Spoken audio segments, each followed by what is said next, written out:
Alright, let's play Jumanji. Cheers to this movie's 30th anniversary. Now, what will I get on the dice on this roll? Oh shit. It's a stampede scram!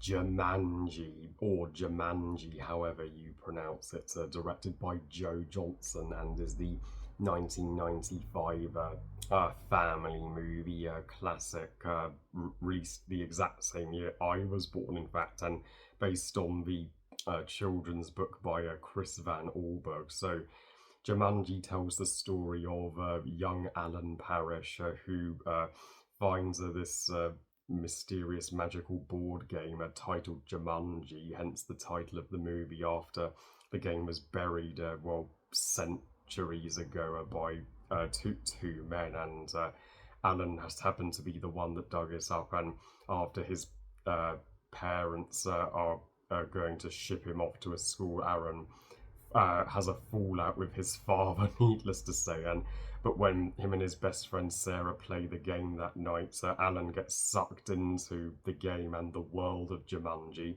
and two other children who's recently lost their parents and are now living with their aunt Judy and Peter. They discover the game, and once that they play the game, Alan returns from the jungles of Jumanji, a fully grown man, and reunites with Sarah to finish the game. Now, I cannot express the nostalgia that I have for this movie. I mean, what a film! Jumanji is not only one of the best movies of 1995. It's one of my all-time favorite family movies. It's what a film, and I will never stop loving it. So it's yeah yeah my yeah I have such fond memories watching this with my mum, and all the power to you if you're a lover of the Jumanji Welcome to the Jungle and Jumanji The Next Level from 2017, 2019, but they will never touch this version of Jumanji for me, and I'm sure a lot of hardcore original Jumanji fans will feel the same way. And this to me is a pitch perfect adaptation of the book too. I mean, yeah, yes, the only minor disappointing aspect is that we don't get to see the world of Jumanji as such. We don't actually get to go inside, the game and see the jungle where Alan spent all those years trying to survive in and becoming like Tarzan. But that's okay because the film does compensate and make up for that by bringing the jungle into our world, and Alan's house becomes more of a jungle the more the game progresses. The film almost didn't happen, believe it or not, because Robin Williams initially turned down the script that he read. It wasn't until Joe Johnson was brought on to direct and the script rewritten that Williams was finally convinced to play Alan Parrish in the movie. And thank heavens he did, because the movie would not have been the same without him. Yeah, this is Robin Williams is one of his finest roles, in my opinion. Yeah, he is simply delightful as Alan Parrish, and this is one of his few roles where he's not constantly cracking jokes or doing impressions. He's just playing a serious role and a character who's been through a lot, and he does a damn good job at that. And Joe Johnson, this is his best movie by far, without a shadow of a doubt. Yeah, and it's also Bonnie Hunt's best movie easily. Yeah, she deserves a huge shout out as Sarah. Yeah, she is superb as Sarah Allen's best friend, and I do applaud this movie for having just Sarah and Alan stay friends and not exact and not exactly, you know, uh, giving them a romance, because we do rarely see just females and males are just be friends in mainstream blockbusters, and of course this was also Kirsten Dunst's first huge movie before she would play Mary Jane Watson in Sam Raimi's Spider-Man trilogy, and yeah, as a child actress, she is the better of the two of Judy and Peter, and yeah,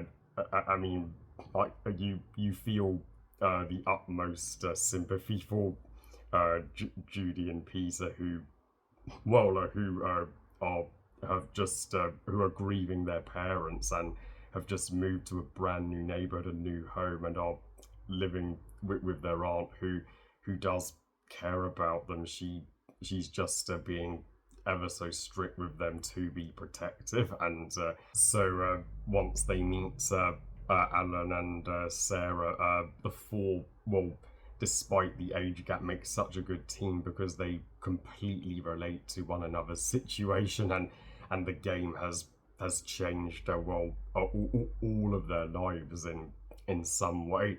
And I mean, uh, and my sister told me she wouldn't touch the game Jumanji with a 39.5 foot pole, and I can't say I blame her, because if you play this game, it's your funeral. Literally, you will summon lions and elephants and rhinos and monkeys and giant spiders and crocodiles and tsunamis and storms into your house. Yeah, I mean, yeah, trust me. The state of the house that after finishing the game and was unreal.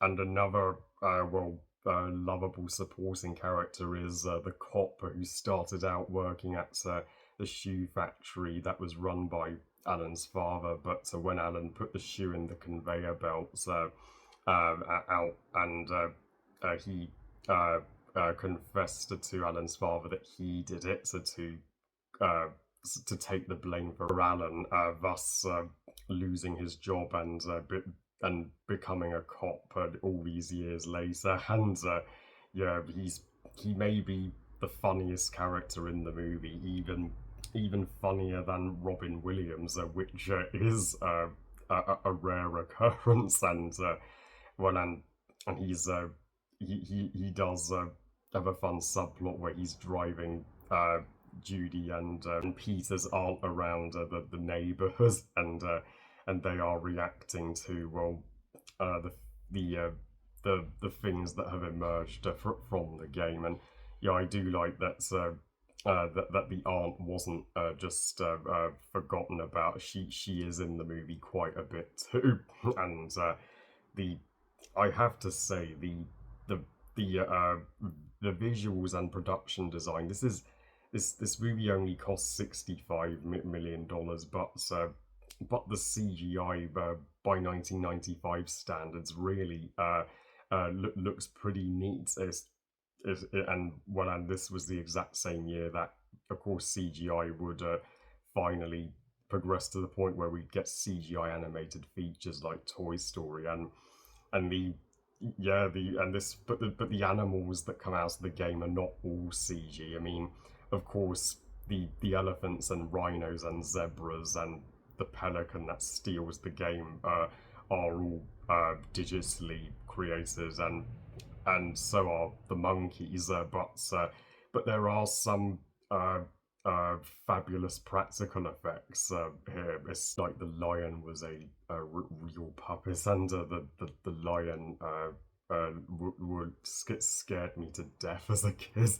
And yeah, so puppetry can do that, and CGI can never quite get that reaction out of you, and especially Peter transforming into the monkey with him getting a hairier and hairier. I mean, goodness knows, well, how long that makeup process and prosthetics took. Yeah, that was the most impressive effect in the movie.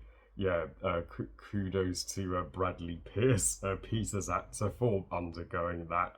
And not only does this movie excel at giving our heroes, well, countless perils to face the more that they play the game and the closer they get to the end, the stakes go up. Well, they not only have to survive a crocodile and spiders and a flood in their house and a quicksand, but even a human hunter.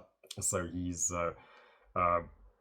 like the Victor Quartermain and Clayton of Jumanji, and yeah, and of course he has a gun, so he's, well, the biggest threat of them all. And the ending couldn't be more satisfying. It's the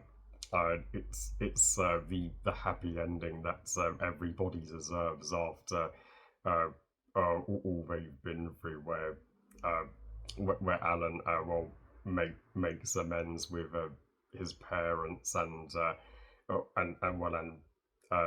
Judy and Peter as parents don't die, and and they never have to see or deal with that game again. The film is also dedicated to the memory of Stephen L. Pierce, who very tragically died before this film's release, but his contribution to this movie will never be forgotten. And if you're wondering who this is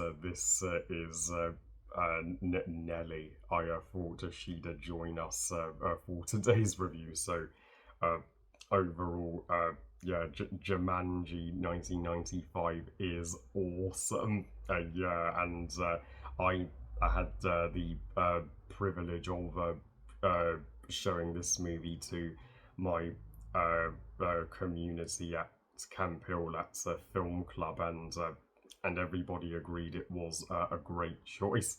Happy 30th anniversary to this childhood treasure. I give Jumanji 5 stars out of 5. Best movie ever.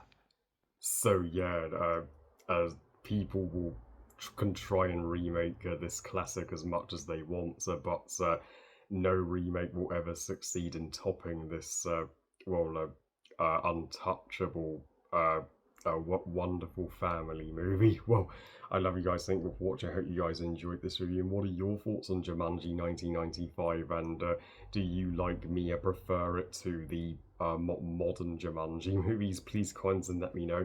Please like this video and subscribe. Please follow on Twitter and on Instagram. And I'll see you next time, where I review another childhood classic that just turned 30 this year, Balto. And remember, movies are us. Bye, guys.